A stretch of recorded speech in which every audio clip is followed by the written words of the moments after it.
Welcome to the Uplifters podcast, where we talk to inspiring women who are doing big, brave things despite having the same doubts and fears and worries that we all have. Today, I am super excited to talk to someone I've known for many, many years.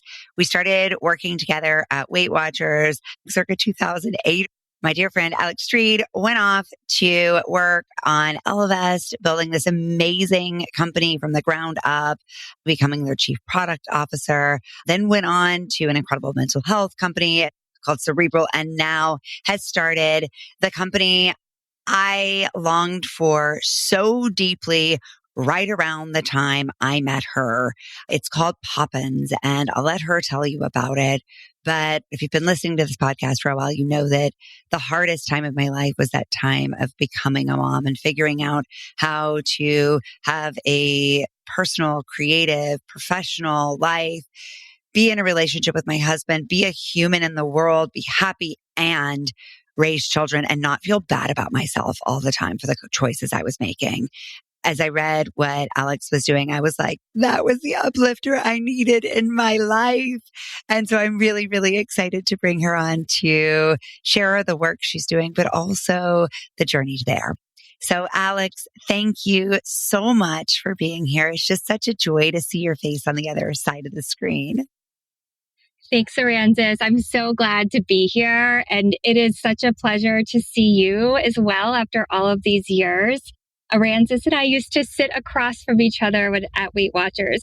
I remember you pregnant, actually, with your two girls. So it's just really, truly amazing. At the time you and I sat across from each other was right as I was leaving for maternity leave for my first baby. I remember working through my first contractions, and I literally walked off with a Post-it with my timed contractions sitting on my desk, walked downstairs at 11 Madison and tried to hail a cab. And I was like, yeah, I think you literally started having a baby right in front of me. That's basically what happened. Yeah. Basically. Yeah. Yeah, that's real. And now here you are, also a mom of two girls. I am a mom of a 7-year-old Juliet and a 5-year-old Isla, who's starting kindergarten this year. Oh my gosh, it's so wild. And now I have one about to go into her sophomore year and one about to go into her senior year. It really puts it in perspective, thinking about these timelines. And so much has changed, I imagine, for you, not just professionally, but personally over these years. And it's been way too long since we talked. So this feels really, really special. I would say catch me up, but we probably don't have time for the full details as much as I want to hear them all. That'll be on the 2-hour special. But let's start with Poppins, actually. What led you to want to start this company at this time in your life? My last job, I was at Cerebral, like you had mentioned, as the chief product officer. And it was an incredibly demanding job. And so both my partner, Scott, and myself were working, around the clock hours. And I was just like, there has to be a better way. And we were lucky enough to have, full-time nanny support, but it still was a lot. And I had this idea brewing for a couple months. And I was like, gosh, if I just had this service in my life would be so much better. And I'll tell you a little bit about Poppins in just a second. But like the aha moment for me that it was absolutely time to leave Cerebral and go and start this company was when the former Surgeon General came out and said that parent stress is a public health crisis, which was in August of 2024. And he cited a survey from the American Psychological Association, which stated that 48% of parents say that their stress is completely overwhelming compared to 26% of other adults. And he was basically saying, wake up, people. We have to do something about this. And I was like, okay, this is my wake up call. It's time to leave. And I was very, very fortunate because My co-founder, Jen Shane, also was an executive at Cerebral. And I was telling her about this idea and she's like, I love it. I want to go do it with you. I'm super, super excited. And so in January of 2025, we left and went out and started Poppins.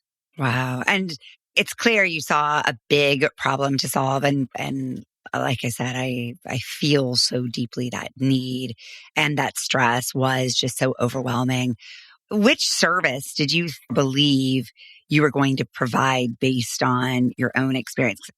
There's definitely no shortage of parenting advice out there. You can find 45 webinars. You can flip through Instagram and find a ton of influencers.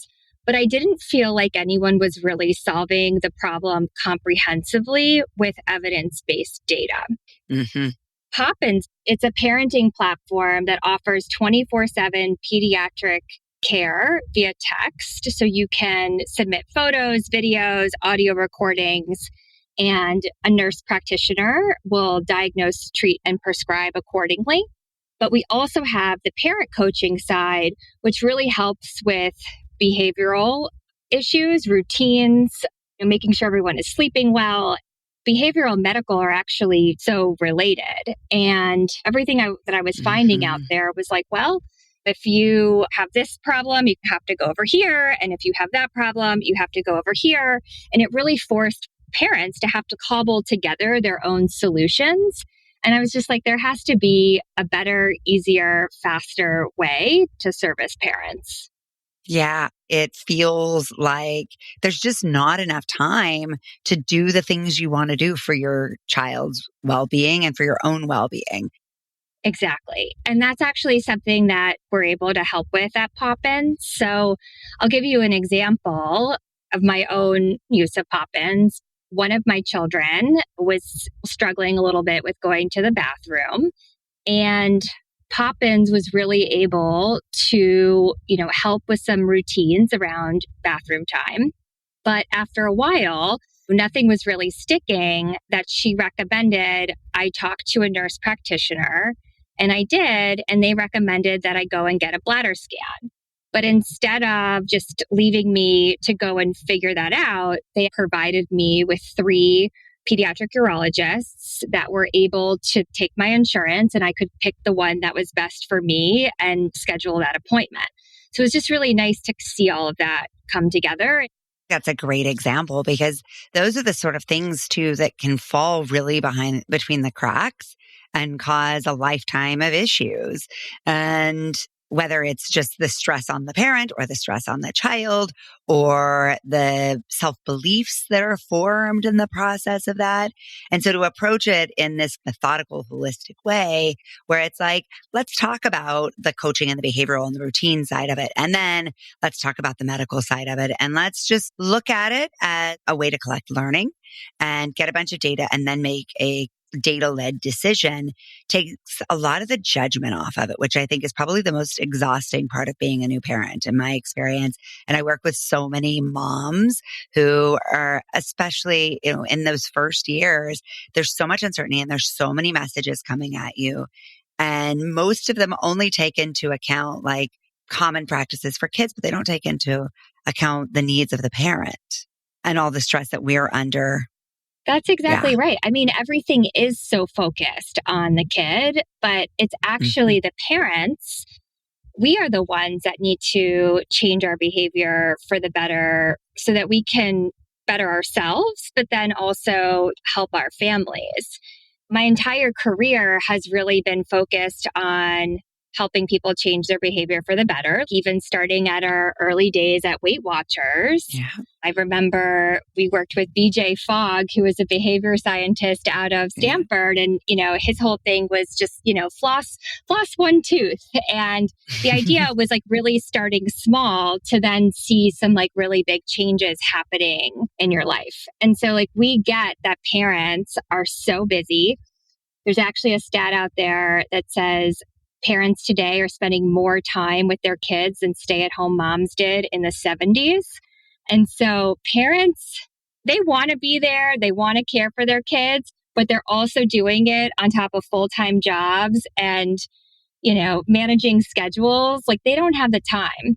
And so they can work with the parent coach to really find these like small tweaks in their routine to make big changes. And that's really, I think, what Poppins is all about is we know you're busy. We don't want to create more work for you. We just want to help you solve these micro problems so that you can go back to loving being a parent and spending time with your kids on the things that you all really like doing and not spending the times on the things that you don't like doing. Yeah, or that you are spinning your wheels on because you Yes. don't know what to do. Right. If I were to go through my Instagram feed, I mean, there is just so much advice out there. And quite frankly, a lot of it even contradicts itself, right? Do you breastfeed? Do you not breastfeed? Will someone judge me for breastfeeding or not breastfeeding? Yeah. It's a lot. And parents today have to deal with that where previous generations did not. And so Poppins really is a place that you can come. There's no judgment. We help all kinds of parents. We have parents who want to co-sleep with their kids. And then we have parents who are like, I'm never co-sleeping with my kid. I don't want to even breastfeed them. And it's all okay. It's all okay because everyone is different and we're all doing the best that we can. That is, to me, the most exciting piece of this. And if I think back to what would have been the most valuable to me as a mom, it would have been take care of you as well as you take care of the kid. Because I was so focused on following the rules and doing what was right that I basically starved myself and made myself crazy to breastfeed for the full year mark without ever giving a drop of formula, which was, looking back, I'm like, oh, you poor baby. I'm sorry for you. And I'm sorry if I said anything mean to you during those years because I was destroying myself physically trying to follow the rules of being a new mom. And I have no idea how I even did it. I would drop my daughter off at the Chelsea Preschool of America by our office. Then I would jog to the office, work, go to that little stupid cubicle, pump while on a conference call, go to lunch, run to the daycare, nurse, run back, go back to work, pump. I mean, it was madness. Yeah, it's too much. And if somebody had just been like, honey, you don't have to do all that, it would have helped. You're not alone in that. That's what we hear from like thousands of parents. That's the world we live in. Too. It's the world that we live in. And it has to change. It really does. So this has been a big shift for you, I imagine, in terms of what your life looks like. You were talking about sleepless nights, working around the clock. I can't imagine that slows down when you go from CPO to founder. So it does not. My days look a little bit different. I'm not running from meeting to meeting. A lot of it in the early days of a startup is, deep thinking and really trying to get your offering off the ground. But I did have to make, some economic decisions. We decided that we were no longer going to have a nanny full time. And now that it's summer, the kids are in camp, but I'm in an office today. I have to leave and make sure I pick them up on time. So there's definitely choices that we had to make. My partner, he's got to do a little bit more around the house too, because we just don't have that paid help that we, had when we were both working full-time executive jobs. But that's okay. Like it's, I think it's worth it. I believe that I'm doing great work and things will change. Take me back to the early days of that decision. So you're talking to your colleague, you're like, this is not where I want to be right now. I have this vision. I want to build something.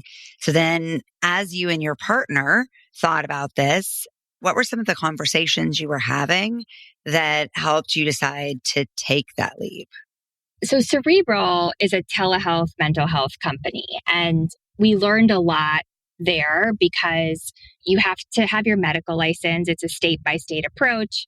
We are doing something very similar at Poppins where we have to go state by state as well. And so I feel like we were able to take a lot of like the learnings of like what worked from Cerebral and what didn't work, which was great because I actually felt really confident in leaving it with the decision because I'm like, oh my gosh, we learned so much here. I can now remove all the stuff that didn't work and just focus now on the stuff that works. Of course, we have new issues, but I felt really, really confident in the decision because I'm like, oh, we know how to do this and we know how to do it in a really smart way. My co-founder and I were able to set up a medical practice within 90 days, which is a Oh my really short gosh. amount of time and, something we're both really, really proud of. And then we were able to find a team that was truly amazing. And we knew exactly what we were looking for because we've worked with a ton of nurse practitioners at Cerebral.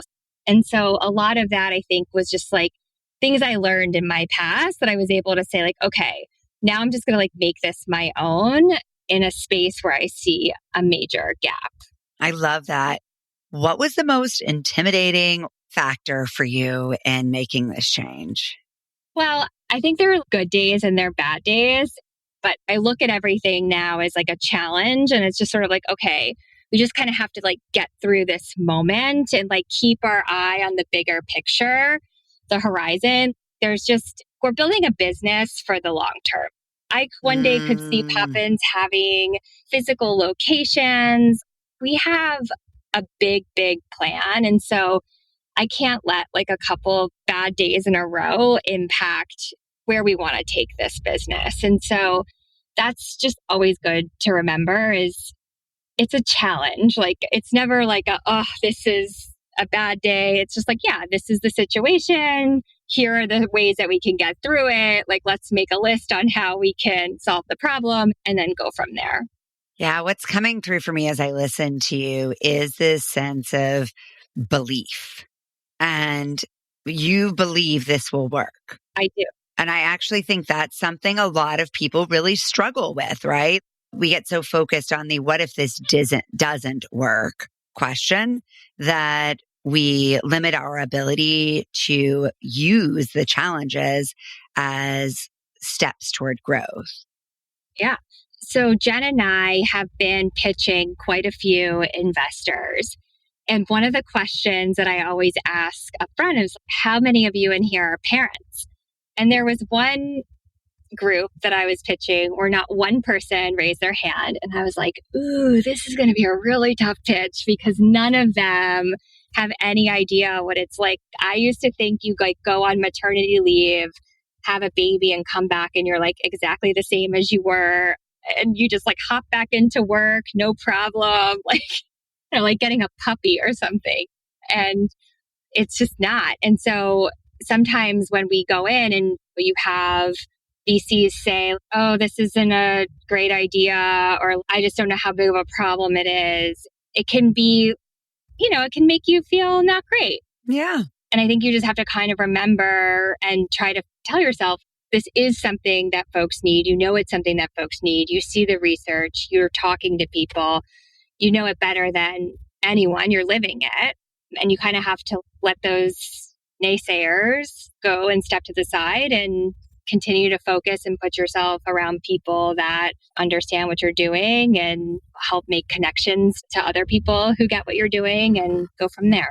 As I listen to you, I'm trying to translate this into something universal that we can all use as we go after our big dreams. And I think the takeaway for us might be to give ourselves a compelling body of evidence. And so, yes, if you're going to pitch investors, you need a compelling body of evidence that convinces them.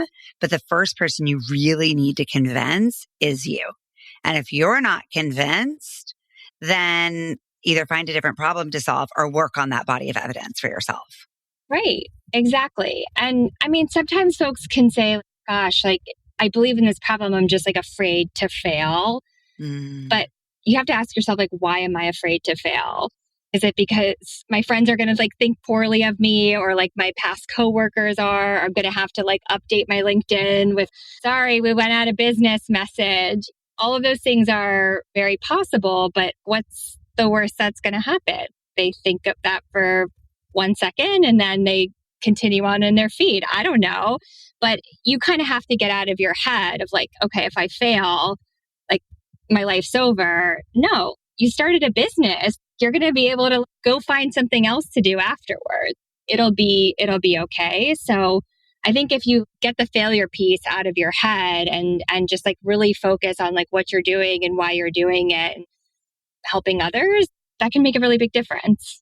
I think it makes a huge difference. Our thoughts become our realities. And if we are pouring all of our energy into the things that slow us down, then the fear wins instead of acknowledging the fear and saying, yeah, it's understandable. I'm going to have those worries.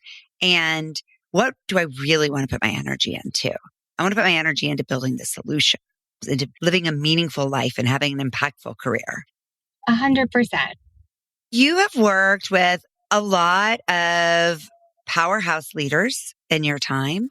So what is some of the best advice you've gotten on going after your dreams and goals and taking care of yourself along the way? Well, in terms of taking care of yourself along the way, I mean, there's a saying that you hear on, pretty much every flight, like, put your own oxygen mask on before assisting others. And so I think it's really finding that space to do it. And so whether that's going to yoga a couple of times a week or taking a longer walk home from the train or whatever those things are, that's incredibly important. I can tell you that some of like my best ideas come from exercising or working out or walks, not when I'm sitting in front of a computer. So I think it's giving you that space. A lot of the advice that I've gotten, it's not who you are on paper, but it's truly how hard you're working and how much energy you put into something. So I didn't go to an Ivy League school. I, didn't work at McKinsey or Bain or any of those places, but I've always had really great work ethic and have been able to see things through. And I think that is important. Like, Aransas, I remember when you and I were working on the Weight Watchers innovations every year, and Points Plus was the year that like we went international, we changed everything around. The Weight Watchers stock went up to like $80 something and like, oh, the glory days. The glory days. And I was, I was 25 years old, and I feel like I learned so much at that point, and that those experiences stuck with me over the years. A lot of us think, oh, well, I don't have all the right credentials. And so what you're saying is maybe that matters less than investment of your energy and engaging in solving the problem. But it also means taking care of yourself along the way. So I'm glad you said those two hand in hand, because I think a lot of us can tend toward solving that problem by overworking and staying so head down that we can't even see the real problems we're trying to solve. Right. It has to be a balance. What's one of the hardest things you've ever had to do in your career? I don't know if I can name just one. When we were talking a little bit about Elevest, and when I was leaving Weight Watchers, I was there at Weight Watchers for 8 years. I loved what we were doing, but I think it was just time to find something else. And a LinkedIn recruiter had reached out to me and said, there's this job in finance. And I was like, what? I was like, finance? I don't have any experience in finance. Like, are you sure you wrote the right person? But he's like, no, but you have women in behavior change experience. And so I was like, okay, I'm going to go work in the finance industry now with zero experience, working for, he described it as two very high up people in finance. So I was very intimidated, I think, at first. And it was a startup. So like the company didn't even have a name yet. And I was like, okay, pick me, sign me up. We'll see how it goes. But that was like very, very nerve-wracking at the time. I didn't have kids yet, but it was still like, what am I doing? And then also choosing the job at Cerebral. Cerebral really became, I think, like a household name during the pandemic when mental health was just, everyone's just skyrocketed. And they were one of the first to bring it into people's homes with telehealth. But it was one of those startups that grew too quickly. And then they really needed a team to come in and like help make the unit economics right. And so I was tasked with like a really big job. The first thing I had to do was like right size the team. And so within 6 weeks, I had to, say goodbye to half of my team. And I didn't even feel like I knew everybody yet. And so like making those decisions were really tough. But I knew I was getting into that. So that one was a hard one. But I'm so glad I did it, because I think it's really like what ended up leading me to Poppins. And, I worked with some of the smartest people I've ever worked with at Cerebral. One of the things that I remember about you and that I hear reflected in these stories is the sense that you go into intimidating situations.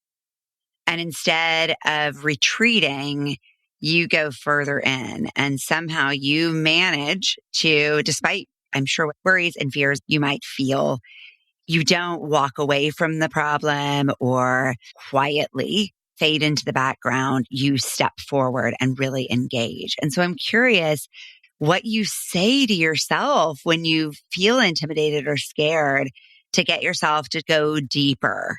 Yeah. So I don't go deeper alone. I surround myself with people, for example, with Cerebral, when they were like, you have to, say goodbye to 50% of your team.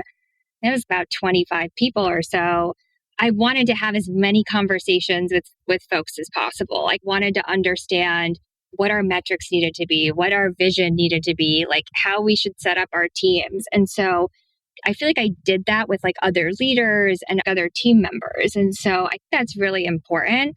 Leaders who come in and they're, just like make decisions without talking to Mm-hmm. anyone. I don't see how that can be successful because you don't have the full picture. And I think that happens a lot, actually. So the reason why I think I feel more comfortable going in is I have the mindset of I'm not going to go in alone. I'm going to go in and I'm going to learn as much as I can. I'm going to go on my listening tour and then we're going to make some big changes fast. Yeah. So it really is this theme of collecting data in order to confidently move forward.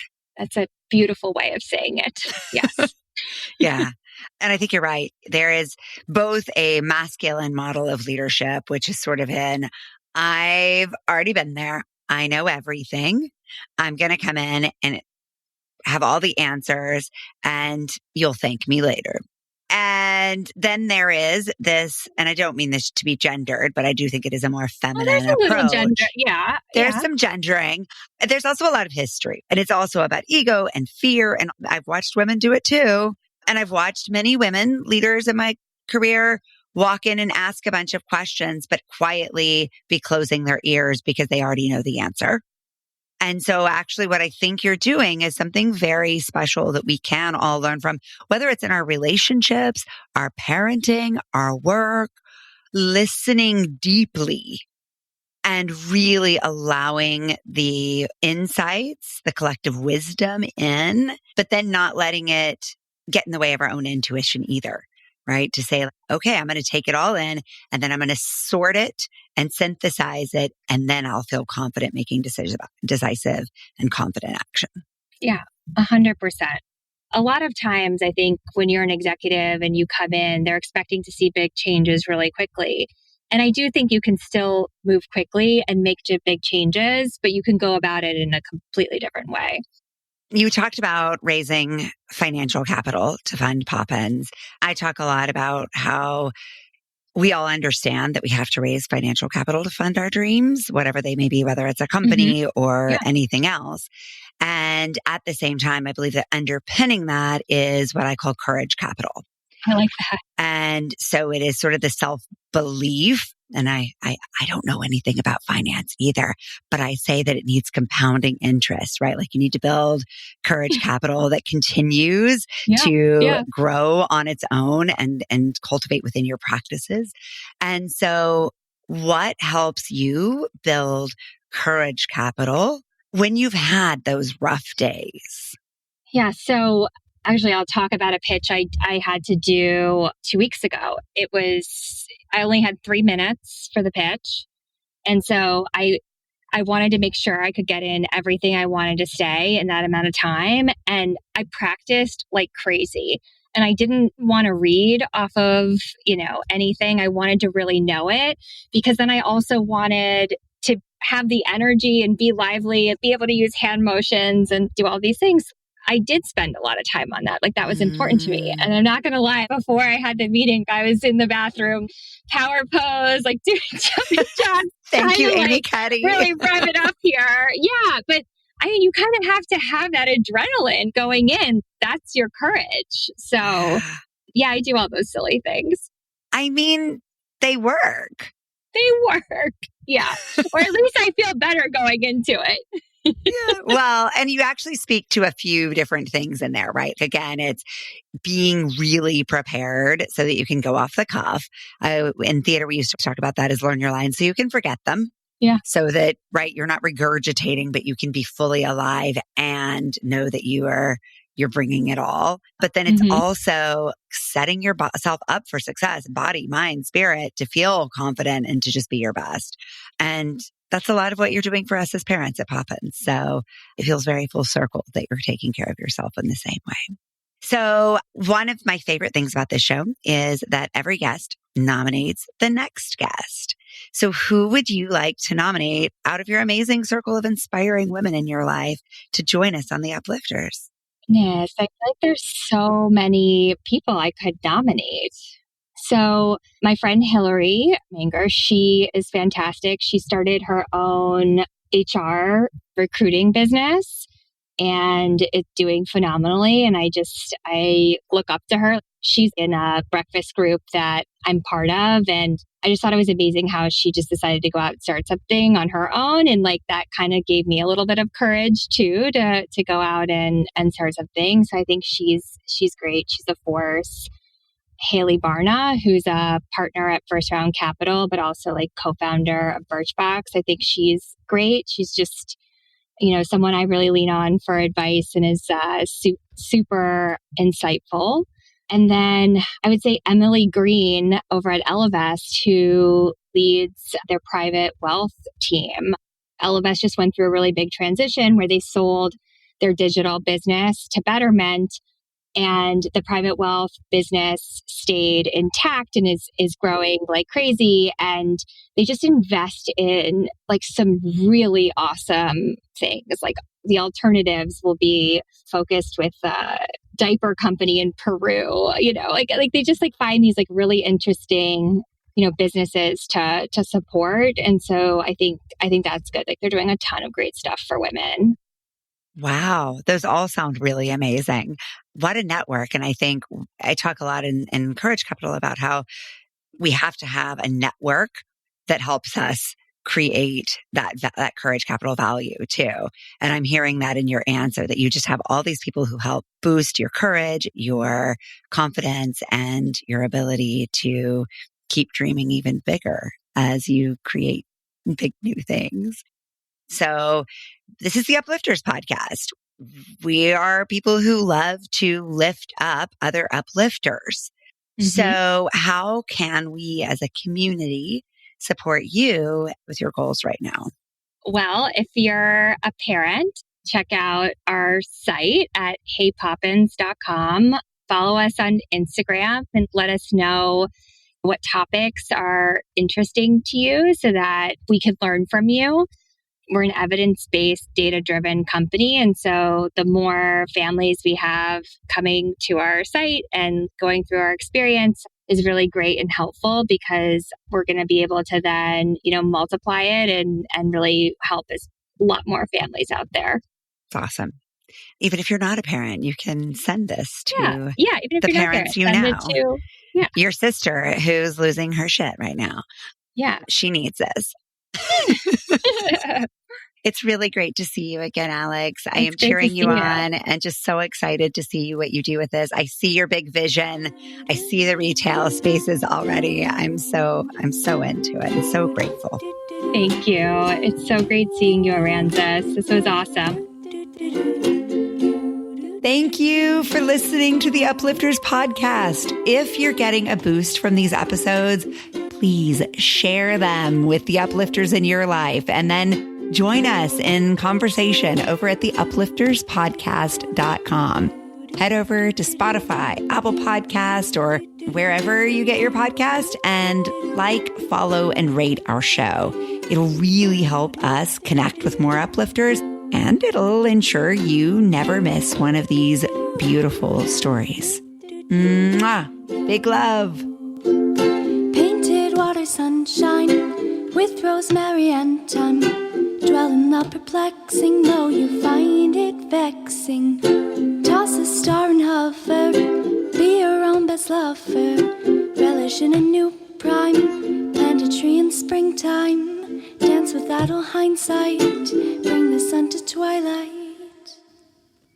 Lift you up, whoa, lift you up, whoa, lift you up, whoa, lift you up, lift you up, whoa, lift you up, whoa, lift you up, whoa, lift you up.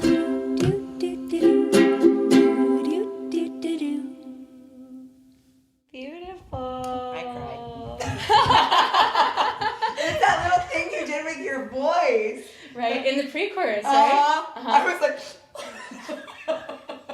Mommy, I had to cry stop. quietly. Mommy, stop crying. You're disturbing the peace.